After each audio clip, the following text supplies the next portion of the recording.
Assalamualaikum warahmatullahi wabarakatuh. Salam sejahtera untuk kita semuanya. Perkenalkan, nama saya Nika Felicia Humairo SKM MPH. Saya merupakan dosen tetap pada program studi Kesehatan Masyarakat, Departemen Ilmu Kesehatan Masyarakat, Fakultas Ilmu Keolahragaan Universitas Negeri Malang. Pada kesempatan kali ini, saya akan menyampaikan mata kuliah yang saya ampu, yang sesuai dengan bidang keahlian saya, yaitu kesehatan lingkungan. Mata kuliahnya adalah Analisis Kualitas Lingkungan dan Teknologi Kesehatan Lingkungan. Mata kuliah ini ditujukan kepada mahasiswa IKM semester 4 dengan kode mata kuliah NIKM 236022 yang berbobot 4 SKS. Mata kuliah ini diselenggarakan dalam 16 kali pertemuan tatap muka yang terbagi atas 14 pertemuan materi dan 2 pertemuan masing-masing untuk ujian tengah semester dan ujian akhir semester. Mata kuliah ini membahas tentang beberapa materi. Yang pertama yaitu konsep analisis kualitas lingkungan. Yang kedua, konsep teknologi di bidang kesehatan lingkungan. Yang ketiga, beberapa parameter kualitas lingkungan, termasuk lingkungan air, lingkungan udara, makanan, tanah, vektor, dan juga rodin. Materi yang keempat yaitu mata kuliah ini akan mempelajari tentang penilaian risiko kesehatan lingkungan dan langkah-langkah dalam menyusun manajemen serta komunikasi risiko.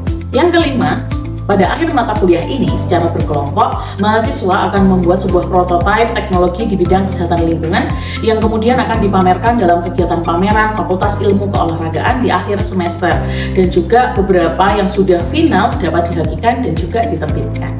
Adapun capaian pembelajaran lulusan atau CPL pada mata kuliah ini yaitu CPL 6 yang telah tertuang dalam RPS yang juga telah divalidasi oleh Ketua KBK, Gugus Kendali Mutu Program Studi Kesehatan Masyarakat, dan Ketua Program Studi Kesehatan Masyarakat.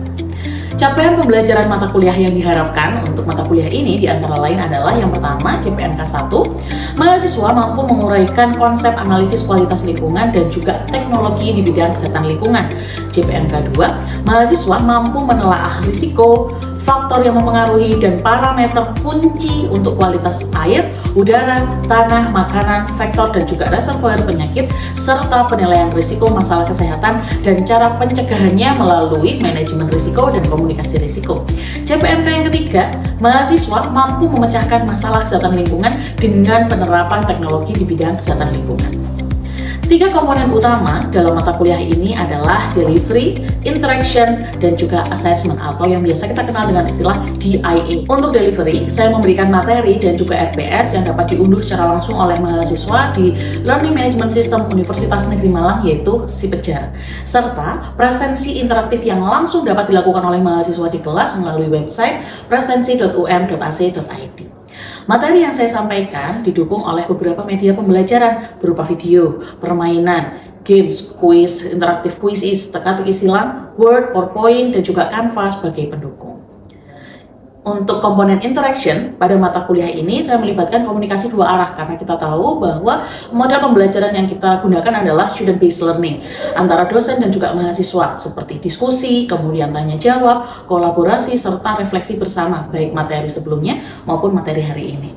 Sedangkan untuk komponen assessment atau sistem penilaian yang saya lakukan pada mata kuliah ini mencakup assessment formatif untuk menilai proses pada mata kuliah tersebut yang meliputi penilaian keaktifan mahasiswa yang biasa saya nilai dari kuis, tugas individu, tugas kelompok, games, serta sikap mahasiswa selama mereka di kelas.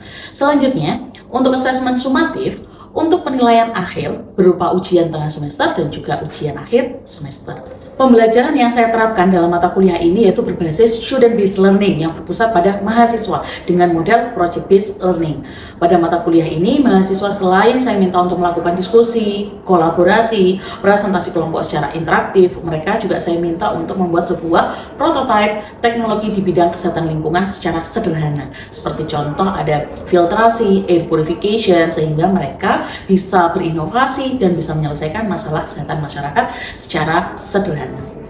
Referensi yang saya gunakan dalam mata kuliah ini juga beberapa buku referensi yang merupakan karya saya sendiri dan juga pastinya karangan ahli lainnya, serta artikel jurnal yang mana tulisan saya maupun tulisan ahli yang lain yang pasti bereputasi dan terpercaya baik di kancah nasional maupun internasional yang memiliki kebaruan maksimal 10 tahun terakhir, agar harapannya mahasiswa dapat mengikuti perkembangan keilmuan di bidang kesehatan lingkungan. Baiklah, berikut adalah video proses pembelajaran pada mata kuliah analisis kualitas lingkungan dan teknologi kesehatan lingkungan dengan materi pada pertemuan 3, yakni risiko kesehatan lingkungan, parameter kesehatan lingkungan, dan analisis risiko kesehatan lingkungan.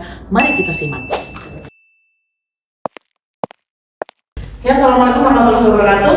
Waalaikumsalam warahmatullahi wabarakatuh. Sebelum kita mulai perkuliahan hari ini, alangkah baiknya kita berdoa terlebih dahulu sesuai dengan kepercayaan dan juga keyakinan masing-masing, agar kegiatan hari ini, perkuliahan hari ini berjalan dengan baik, berjalan dengan lancar, dan apa yang akan kita diskusikan dapat dengan mudah kita pahami. Oke, berdoa sesuai dengan keyakinan dan kepercayaan masing-masing. Dimulai.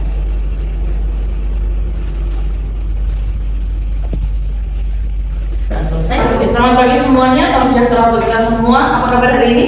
Baik. Sehat semua ya. Semoga teman-teman selalu dalam kondisi yang sehat. Oke, masih ingat hari ini kita pertemuan untuk mata kuliah apa? Analisis kualitas lingkungan dan teknologi kesehatan lingkungan. Oke, masih hafal semua ya, jangan sampai lupa karena kita mungkin sering bertemu di beberapa mata kuliah, tapi harapannya teman-teman juga masih ingat hari ini kita kuliahnya apa. Oke, di pertemuan ini kita sudah menginjak pertemuan yang ketiga, mungkin kita ada sedikit refleksi begitu ya terkait dengan pertemuan sebelumnya. Sebelum itu saya akan coba cek apakah ada yang tidak masuk hari ini? Masuk semua. Oke, saya cek di presensi terlebih dahulu. Oke, selanjutnya masih ingat pertemuan sebelumnya kita membahas tentang apa? Apa itu? Silakan katakan ya. Jadi untuk pertemuan sebelumnya kami mendapatkan konsep teknologi kesehatan lingkungan. Jadi untuk secara garis besarnya teknologi kesehatan lingkungan merupakan aplikasi keilmuan kesehatan lingkungan dalam bentuk terapan di kehidupan dapat diaplikasikan. Tetapi tidak hanya seperti software ataupun aplikasi, tapi juga bisa berupa filter X sederhana, model remediasi air limbah ataupun polusi udara dengan tanaman. Oke, masih ingat semua ya. Jadi sebelum kita melanjutkan di pertemuan yang ketiga kali ini, saya harap teman-teman masih ingat pertemuan sebelumnya itu kita membahas tentang apa. Kita sebelumnya sudah membahas tentang konsep terkait dengan teknologi kesehatan lingkungan. Apa sih teknologi kesehatan lingkungan? Yang ada di bayangan kita, teknologi itu bukan hanya sebatas software, bukan hanya sebatas aplikasi begitu, tetapi bahkan langkah-langkah sederhana, model-model sederhana yang berkaitan dengan lingkungan, yang tujuannya untuk meningkatkan derajat kesehatan lingkungan, maka itu juga bisa kita sebut sebagai teknologi kesehatan lingkungan. Inti dari teknologi kesehatan lingkungan adalah dia merupakan aplikasi daripada ilmuwan kesehatan lingkungan yang mana dia itu bisa kita terapkan, bisa kita aplikasikan dalam kehidupan bermasyarakat. Oke, selanjutnya di pertemuan yang ketiga kita akan membahas tentang risiko kesehatan lingkungan, parameter kesehatan lingkungan, dan juga analisis risiko kesehatan lingkungan. Seperti yang pernah saya bahas di pertemuan pertama pada saat pengantar begitu. Jadi pada mata kuliah ini sebelum UTS kita akan fokus pada analisis kualitas lingkungan, dan setelah UTS kita akan fokus pada teknologi kesehatan lingkungan. Oke. Nah, pada pertemuan hari ini tujuan pembelajarannya ada 4. Yang pertama, teman-teman saya harapkan mampu memahami risiko dan juga bahaya lingkungan. Apa sih risiko itu? Apa sih bahaya itu? Apa sih sumber bahaya itu? Kemudian ada menentukan parameter kesehatan lingkungan, apa yang disebut sebagai parameter. Kemudian mengidentifikasi dan juga mengklasifikasikan jenis-jenis bahaya lingkungan. Setelah itu, teman-teman harus mampu menguasai apa sih, bagaimana caranya melakukan analisis risiko kesehatan lingkungan. Sampai di sini mungkin ada yang mau ditanyakan dulu? Oke, masih aman ya. Silakan nanti kalau misalkan teman-teman ada pertanyaan bisa langsung mengangkat tangannya, bisa langsung memberikan instruksi. Nah, langsung saja. Yang pertama kita akan membahas tentang risiko. Apa sih risiko? Risk adalah the potential or probability for adverse consequence for human or ecological systems, recognizing the diversity of values and objectives associated with such systems. Relevant adverse consequences include those on lives and then livelihoods and then health and well-being and economic and social aspect. Dari sini ada nggak yang teman-teman bisa mendapatkan garis besarnya itu apa sih? Apa yang disebut dengan risiko? Oke, potensi terjadinya sebuah dampak atau kejadian itu yang disebut sebagai risiko. Jadi, risiko itu adalah sebuah peluang, sebuah potensi, sebuah kebolehjadian, sebuah chance atau probability terjadinya suatu dampak yang merugikan manusia atau lingkungan yang mana itu berhubungan dengan nilai atau sistem di lingkungan seperti kehidupan, kesehatan, kesejahteraan, ekonomi maupun sosial. Jadi yang disebut sebagai risiko tidak selalu merugikan di bidang kesehatan saja. Misalkan, kemarin itu saya terdampak banjir, nah itu juga merupakan salah satu risiko. Jadi banjirnya meskipun kita nggak sakit apa-apa misalkan, tapi saya nggak diare, saya nggak terkena leptospirosis dan lain sebagainya, itu juga menjadi sebuah dampak. Jadi dampak di sini atau risiko di sini tidak hanya di bidang kesehatan saja, tetapi semua yang berhubungan dengan livelihood kita itu juga masuk kategori risiko. Bisa dipahami? Jadi risiko itu adalah potensial dampaknya. Oke. Kemudian ada yang disebut sebagai risk assessment atau penilaian risiko. Apa sih penilaian risiko? Process of estimating, assessment, the potential impact of a chemical, physical, and then microbiological or psychosocial hazard on a specified human population or ecological system. Jadi, penilaian risiko itu akan kita lihat pada kita mau melakukan penilaian, estimasi, atau memprediksi penyebab dari timbulnya banjir tadi itu apa sih?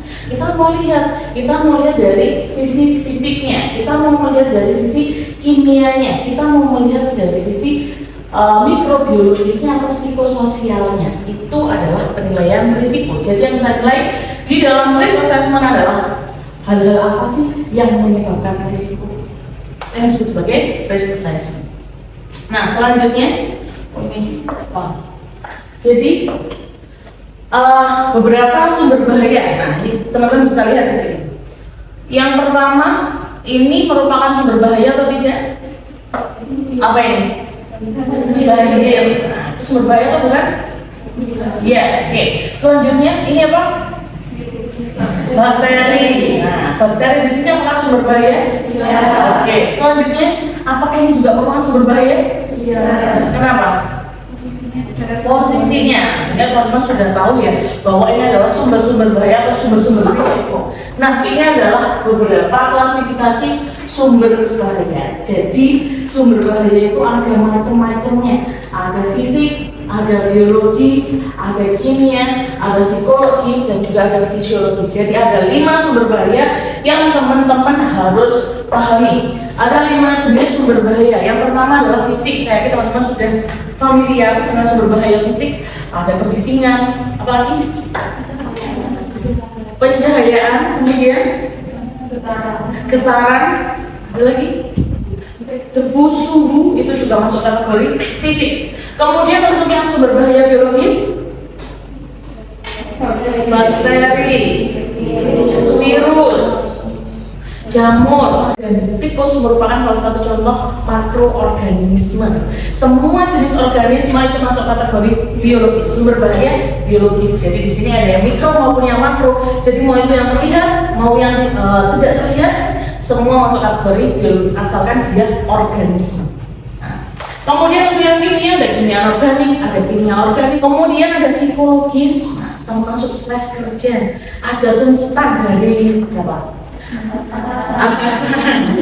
Kalau kalian misalkan ada gesekan dengan temannya, ada yang sering itu ada konflik sosial dengan temannya, aman ya semuanya. Ini juga termasuk kategori psikologis, jadi ada hubungan sosialnya juga tidak bagus. Termasuk saat ini juga sedang ramai adalah kasus bully antara teman, misalkan ada bully apa ya, biasanya suka membuli begitu ya, pembulian di lingkungan sekolah, itu juga bisa masuk kategori psikologis. Kemudian yang terakhir adalah fisiologis. Apa itu? Posisi duduknya seperti apa, ergonominya seperti apa, bagaimana teman-teman itu mendesain tempat kerjanya itu supaya nyaman, bukan hanya nyaman tapi harus aman. Sampai di sini ada yang mau ditanyakan? Siapa ya? Siapa?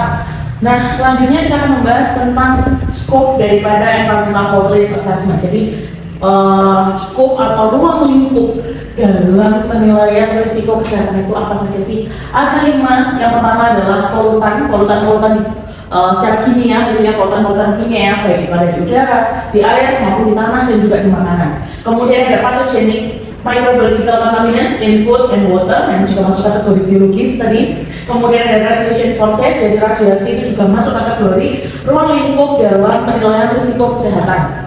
Kemudian ada electromagnetic fields dan juga climate and climatics. Nah, selanjutnya ini adalah parameter kesehatan lingkungan. Teman-teman harus paham apa sih parameter kesehatan lingkungan, apa saja parameternya.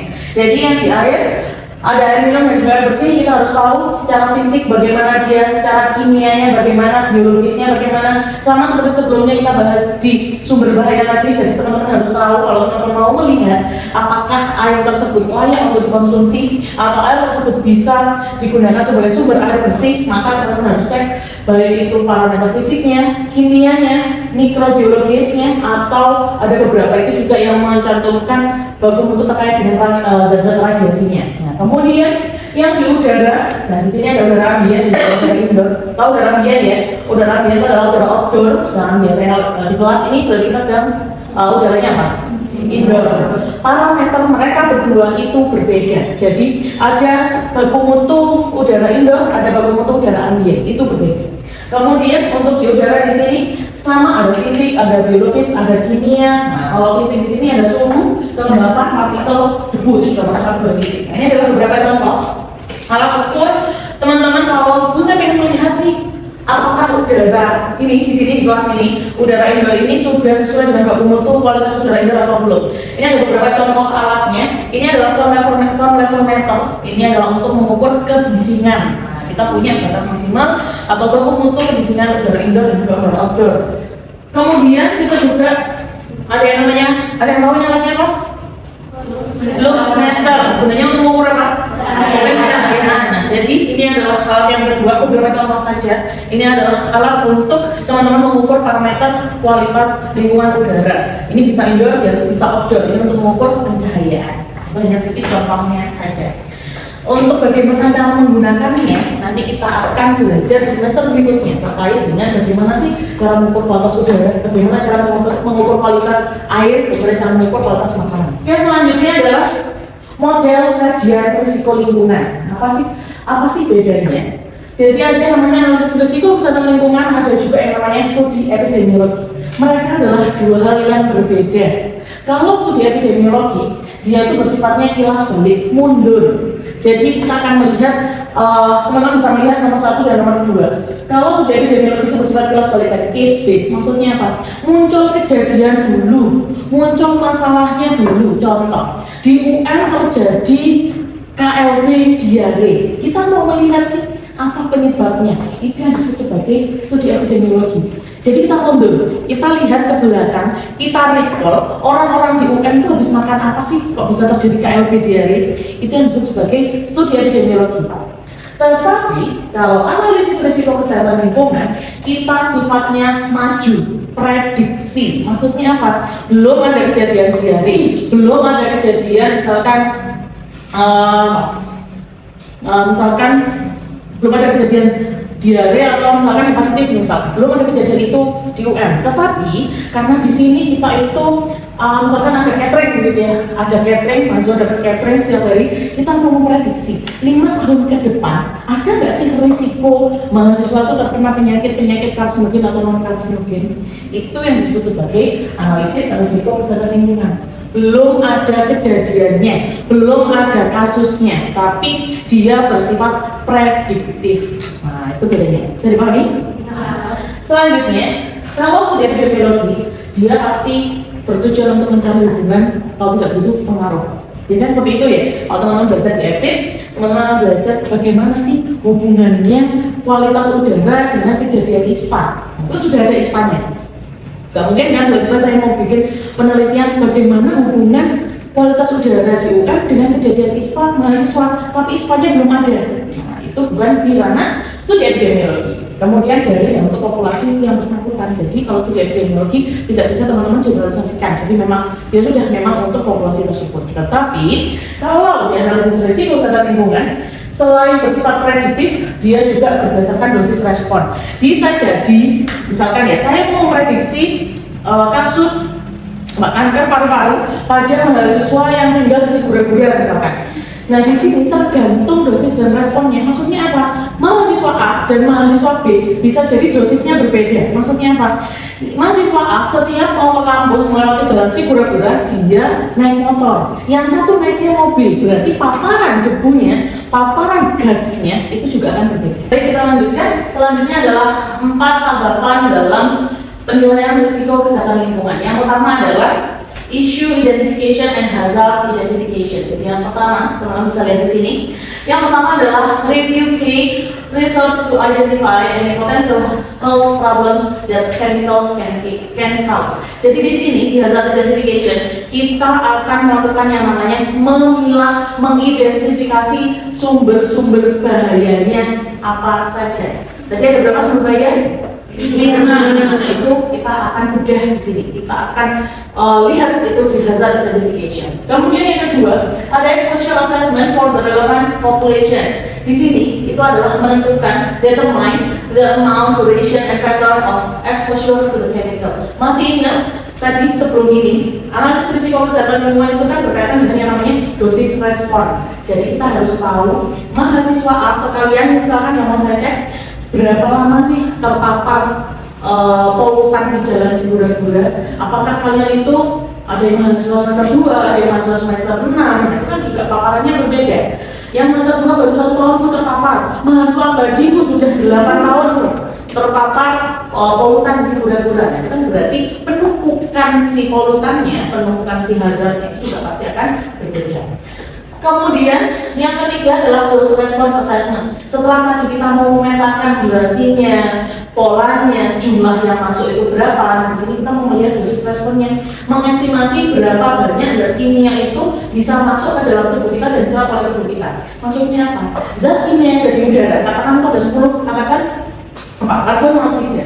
Katakan karbon monoksida itu ada 10 mg per liter misalkan, atau per meter kubik misalkan. Nah, ketika di udara itu ada 10 mg per meter kubik, tidak otomatis semua itu masuk ke dalam tubuh kita. Bisa jadi hanya 1 mg, bisa jadi hanya 2 mg, bisa jadi ada 3 mg. Itu semua berbeda. Nah, itu nanti yang akan kita tentukan, yang akan kita hitung di dose respons. Tergantung nanti berat badannya, tergantung juga misalkan mahasiswa yang semester 2 itu meskipun dia itu baru 1 tahun terpapar, 1 tahun tinggal di sini dan terpapar gasnya, gas atau polutan di jalan Sigura-gura, dia itu sukanya rebahan, sukanya goler-goler sehingga tidak, atau makannya tuh pola makanannya juga kurang bagus misalkan, sehingga itu dampaknya akan berbeda dengan yang semester 8 misalkan. Meskipun dia sudah 4 tahun di sini, 4 tahun tinggal di Sigura-gura Tokos di jalan tersebut, dia itu rajin olahraga, pola makannya dijaga, kemudian dia kalau ke kampus itu pakai masker, nah, sehingga polutan yang masuk, zat kimia yang masuk atau hazard yang masuk itu bisa jadi berbeda. Yang keempat yaitu adalah risk characterization atau karakteristik risiko. Nah, di sini nanti kita akan baru setelah menghitung poin 1, poin 2, poin 3, setelah kita memetakan hazardnya, kita melihat paparannya seperti apa, kita menghitung dosis responnya, baru setelah itu kita akan menemukan karakteristik risikonya seperti apa. Apakah dia nanti dalam jangka waktu 10 tahun ke depan akan ada risiko penyakit karsinogen atau non karsinogen. Semua munculnya di risk characterization. Termasuk misalkan nanti kata A, B, kata Bu, ternyata hasilnya itu dia tidak aman. dia berisiko terkena penyakit kanker misalkan. Berarti manajemen risikonya seperti apa? Teman-teman bisa menyusun manajemen upaya-upaya pencegahan. Upaya-upaya yang bisa kita lakukan untuk memitigasi dampak tersebut. Oke, sampai di sini ini adalah 4 tahapan analisis risiko kesehatan lingkungan. Ada yang mau ditanyakan atau mau didiskusikan? Silakan teman-teman. Saya Bu. Oke, silakan. Dunia. Jadi saya mau bertanya, apakah suatu lingkungan yang sudah memenuhi baku mutu lingkungan itu masih bisa dikatakan berisiko untuk kesehatan kita seperti itu? Oke, sebelum ya pertanyaannya. Jadi pertanyaan dari Dunia adalah pertanyaan yang menarik gitu ya. Apakah lingkungan itu ketika dia sudah memenuhi baku mutu lingkungannya, dia itu masih berisiko nggak sih bagi kesehatan lingkungan? Nah, itu. Mungkin ada yang dari teman-teman yang punya opini? Saya. Oh iya, silakan. Menurut saya tetap berisiko karena balik lagi bahwa sifat lingkungan itu dinamis. Jadi misalkan sekarang sesuai sama baku mutu kita nggak tahu 1 tahun ke depan seperti apa dan seminggu ke depan seperti apa kita tidak tahu. Jadi tetap akan ada berisiko. Oke. Ini seperti biasa ada beberapa tugas baca gitu ya. Tugas baca dan resume. Silakan download guideline-nya. Ini adalah guideline AFAL di sini. Silakan teman-teman resume 4 metode AFAL tadi. Nah, kemudian maksimal 3 slide untuk masing-masing metode. Dan silakan diupload di Sipejar. Untuk materi hari ini juga sudah saya upload di Sipejar. Teman-teman bisa melihatnya di pertemuan yang ketiga. Nah, ini sudah saya upload di sini, teman-teman bisa cek, bisa download untuk materinya dan untuk tugasnya juga sudah saya buatkan kolom untuk teman-teman upload di Sipejar. Minggu depan pasti akan kita diskusikan. Teman-teman bisa cek di sini di beberapa referensi yang sudah saya sematkan di sini. Ini adalah beberapa referensi yang saya gunakan untuk mata kuliah analisis kualitas lingkungan dan teknologi kesehatan lingkungan, mulai dari bukunya Arwado, kemudian ada bukunya Juli Sumirat, kemudian IPCC. Nah, di sini sangat terkenal kalau teman-teman mau melihat terkait climate change. Ini selain dari referensi yang saya sebutkan tadi, ini ada beberapa buku ajar yang mana teman-teman bisa cek. Ini adalah karangan saya dan juga tim gitu ya dari Departemen Kesehatan Masyarakat, spesialisasinya di minat kesehatan lingkungan gitu. Yang pertama dari pencemaran dan pengendalian lingkungan. Di sini teman-teman bisa cek apa saja sih yang menyebabkan pencemaran lingkungan dan bagaimana upaya pengendalian yang bisa kita lakukan. Kemudian di situ juga ada pengantar kesehatan lingkungan. Di sini ini merupakan basic ya, ini merupakan dasar. Jadi teman-teman ingin melihat lingkungan itu seperti apa, teorinya bagaimana, teman-teman bisa baca di sini. Yang paling penting yang berkaitan dengan mata kuliah ini yaitu pengukuran kualitas lingkungan. Nah, di sini teman-teman bisa lihat, bisa cek parameter lingkungan apa saja yang harus diuji, bagaimana cara mengujinya, alat ukurnya apa, seperti ini tadi, soal level meter, kemudian delux meter, semuanya juga ada di sini. Gimana sih cara mengoperasikannya, berapa baku mutunya, itu semua dari sini. Teman-teman bisa coba cek dan juga bisa membacanya. Oke, saya rasa itu. Mungkin ada yang mau didiskusikan lagi terkait topik hari ini. Sudah cukup? Kalau tidak ada pertanyaan, maka saya yang bertanya. Salah satu silakan bisa memberikan refleksi, bisa memberikan resume sedikit saja terkait dengan materi hari ini. Silakan angkat tangan. Oke, silakan. Baik, untuk materi hari ini saya ingin menjelaskan kembali tentang sumber bahaya. Jadi sumber bahaya itu terbagi menjadi 5. Itu ada fisik, biologis, kimia, psikologis, dan fisiologis. Kalau fisik itu seperti kebisingan, lalu debu, lalu untuk biologis itu terbagi menjadi 2, yaitu mikroorganisme dan makroorganisme. Kimia itu ada organik dan organik. Lalu untuk psikologis itu seperti stres kerja atau hubungan sosial, dan untuk fisiologis itu seperti ergonomis dan desain kerja. Oke, luar biasa sekali ya, itu adalah sedikit gambaran atau resume kuliah kita hari ini. Jadi semoga apa yang kita diskusikan hari ini, semoga apa yang kita bahas hari ini bisa bermanfaat dan bisa teman-teman terapkan di kehidupan bermasyarakatnya. Oke, sampai jumpa minggu depan. Semoga teman-teman sehat selalu. Jangan lupa tugasnya dicek di Sipejar gitu ya. Waktu dan lainnya semua sudah saya cantumkan di Sipejar. Jangan ada yang terlambat. Sebelum kita akhiri perkuliahan hari ini, alangkah baiknya kita tutup dengan doa terlebih dahulu.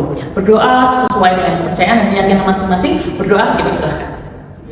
Oke, kalau begitu saya akhiri perkuliahan hari ini. Selamat pagi dan sehat selalu. Wassalamualaikum warahmatullahi wabarakatuh. Waalaikumsalam warahmatullahi wabarakatuh.